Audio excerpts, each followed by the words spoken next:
रुपाली पाककलेमध्ये मी रुपाली तुमचं खूप खूप स्वागत करते। फक्त 4 ब्रेडच्या स्लाइसपासून आज आपण बघणार आहोत एक जबरदस्त नाश्ता।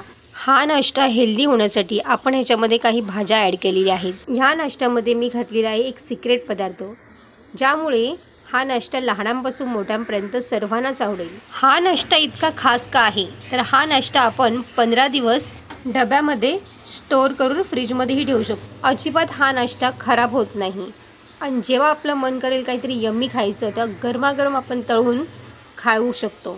तर चला मग रेसिपीला लागणारं साहित्य बघूया। सर्वात आधी आपल्याला ब्रेड रोलसाठी लागणारं मसाल्याचे जे बटाट्याचे स्टफिंग असतं ना, आपण ते बघणार आहोत। त्यासाठी इथे मी एक पॅन घेतलेला आहे। पॅनमध्ये आपल्याला 2 ते 3 चमचे तेल घालून व्यवस्थित गरम करून घ्यायचं आहे। गरम झाल्यावरती एक मीडियम साईजचा कांदा बारीक कट करून घालायचा आहे। कांद्याचा रंग थोडा चेंज होईपर्यंत आपण ह्याला परतून घेणार आहोत। आपण इथे 1 वाटी बारीक शिमला मिरची घातलेली आहे। एकदम बारीक बारीक कट करायचं आहे आपल्याला सर्व साहित्य। आणि इथे 1 वाटी मी इथे गाजर घेतलेला आहे आणि तोही आपल्याला असा बारीक कट करून घालायचा आहे। भाज्यांचं प्रमाण तुमच्या आवडीनुसार कमी जास्त तुम्ही इथे करून घ्या। तुम्ही बघू शकता इथे लो फ्लेमवरतीच आपण ह्या भाज्या व्यवस्थित अशा रोस्ट करून घेणार आहोत। जास्त आपल्याला कुक करायचं नाही आहे, थोड्याशा अशा कच्चट ठेवल्यावरती ना या रोलमध्ये खूप छान लागतात। इथे मी 2 बटाटे उकडून घातलेले आहेत आणि बटाटे आपल्याला असे किसणीवरती व्यवस्थित मॅश करून घ्यायचे आहेत किंवा किसून घ्यायचं आहे। ते बघा, पण त्याच्या गुठल्या राहू द्यायच्या नाहीत। हे बघा असं पूर्णपणे असं मॅश करून घेतलेलं आहे बघा, तुम्ही पाहू शकता इथे आता। आणि या भाज्यामध्ये असं व्यवस्थित याला मिक्स करून घेणार आहोत। बटाट्यांना पण भाज्या अशा व्यवस्थित असं मिक्स झालेल्या पाहिजे ते बघा। तुम्ही बघू शकता इथे 2 मिनटं आपण ह्याला व्यवस्थित असं मिक्स करून घेतलेलं आहे।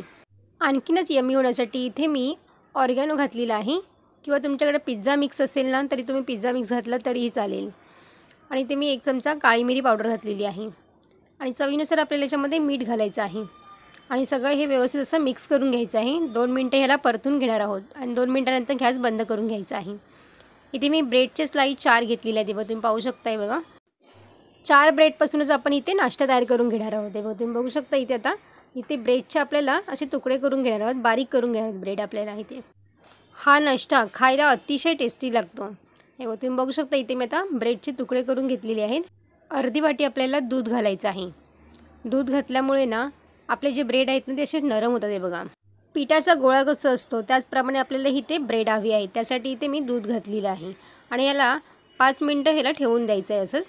5 मिनटानंतर ना हे ब्रेड आहे ना मस्तपैकी असे सॉफ्ट होतील। हे बघ, सर्व इथे दूध मी ते सर्व घालून घेतलेलं आहे आणि 5 मिनटं याला आपण असं ठेवून देणार आहोत।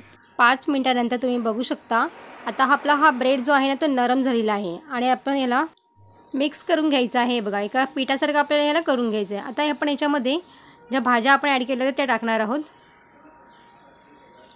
आपला हा मसाला जो आहे ना पूर्णपणे थंड झालेला आहे आणि थंड झाल्यावरती आपण याच्यामध्ये सर्व मिक्स करून घेणार आहोत। ब्रेड रोल हे व्यवस्थित होण्यासाठी आपण इथे याला कॉर्नफ्लॉवर घालणार आहे 2 चमचे। व्यवस्थित असं बाइंड झालं पाहिजे बघा, तेलामध्ये सुटू नयेत यासाठी इथे मी कॉर्नफ्लॉवर वापरलेलं आहे 2 चमचे। आणि आपल्याला घ्यायचं आहे ते म्हणजे एक सिक्रेट पदार्थ चीज घ्यायचा आहे। चीज हा सगळ्यांनाच आवडतो, त्यामुळे लहान मुलं अगदी आवडीने खातात। हे बघा, तुमच्या आवडीनुसार याच्यामध्ये तुम्ही चीज घालून घ्या। हा किसून घालायचा आहे चीज पण आपल्याला याच्यामध्ये बारीक करून घालायचं आहे, किंवा तुमच्याकडे मोझरेला चीज असेल किंवा स्लाइसचे असतील ना चीज तरी पण तुम्ही याच्यामध्ये बारीक करूनच घालायचं आहे। आणि व्यवस्थित ह्याला सगळं मिक्स करून घेणार आहोत। सर्व साहित्य मी ते सर्व मिक्स करून घेतलेलं आहे, तुम्ही बघू शकता।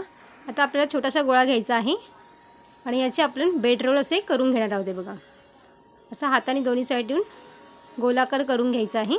तर अशा पद्धतीने मी ते ब्रेड रोल करून घेणार आहे। तुम्ही बघू शकताय बघा, असे छोटे छोटे ब्रेड रोल आपल्याला करायचे आहे ते बघा।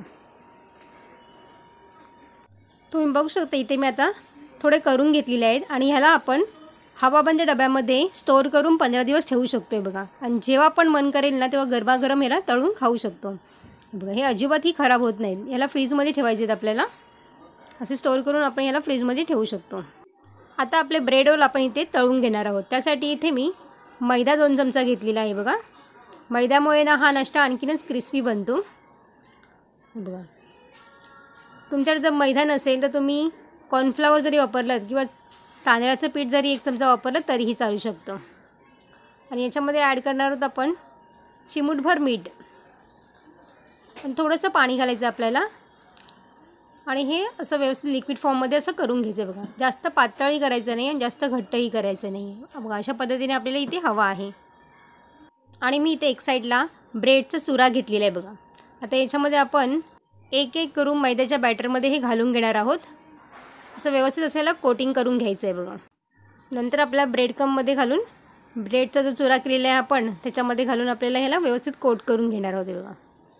सर्व बाजूने आता व्यवस्थित असं कोट करून घ्यायचं आहे.